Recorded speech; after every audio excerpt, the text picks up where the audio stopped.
Bonjour à toutes et bonjour à tous et bienvenue dans notre nouvel épisode de Flashback, le podcast qui s'intéresse aux grands événements des sports américains.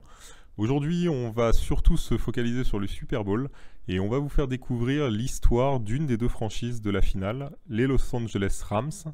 On va revenir sur la création de cette franchise qui sera bientôt centenaire. Donc pour revenir aux origines de cette franchise des Rams, il faut remonter en 1936. Et c'est pas du côté de Los Angeles qu'on va aller, ni même de Saint-Louis, mais c'est à Cleveland que cette équipe va voir le jour. Elle est créée par l'avocat et homme d'affaires Homer Marshman, accompagné de l'entraîneur-joueur Damon Buzz Wetzel. Les deux hommes en fait vont décider de s'associer pour créer une franchise qui doit rejoindre l'AFL, ce qui est la ligue concurrente de la NFL à l'époque. Ils vont donc se localiser à Cleveland. Marshman va être celui qui va apporter les fonds, alors que Wetzel, lui, va devenir l'entraîneur de l'équipe. L'équipe va donc voir le jour en 1936 et va devoir se trouver un nom. Et pour cela, en fait, les deux hommes vont pas être très originaux. Ils vont tout simplement aller chercher le nom d'une équipe déjà existante. Ils vont aller du côté de New York et ils vont s'inspirer de l'université de Fordham. C'est une université qui est basée dans le Bronx, à côté du zoo du Bronx, et qui connaît un très grand succès à l'époque avec toutes ses divisions sportives et toutes ses équipes, aussi bien en basket qu'en football.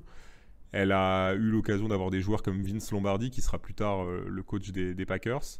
Et cette équipe donc porte le nom des Rams de Fordham, et c'est ce qui va inspirer donc Marshman et Wetzel pour nommer les Cleveland Rams ainsi. Donc une fois le nom trouvé, les Cleveland Rams vont rejoindre l'AFL en 36 pour une première saison qui va très très bien se dérouler puisque les Rams vont remporter 5 rencontres pour 2 défaites et 2 matchs nuls. L'équipe termine à la seconde place derrière les Boston Shamrocks et se qualifie donc pour la finale qui doit se dérouler au Cleveland League Park.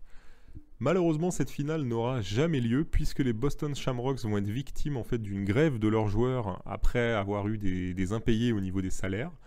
Cette grève va causer l'annulation de la finale et donner en fait tout simplement le titre aux Cleveland Rams, donc qui seront sacrés champions dès leur première saison dans l'AFL.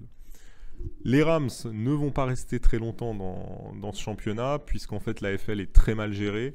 Marshman et les autres actionnaires décident en fait de quitter l'AFL et de rejoindre la NFL qui est à l'époque l'autre grosse ligue en football américain. Donc ils vont dès 37 se rallier à la NFL. Pour cela, ils vont débourser un ticket d'entrée donc de $10 000 de l'époque, soit $200 000 à peu près aujourd'hui. Et ils vont recapitaliser le club à hauteur d'1,1 million pour lui donner une autre dimension. Ils font aussi de Wetzel, l'entraîneur à succès, le manager général de l'équipe, et vont entrer donc dans la NFL en 37.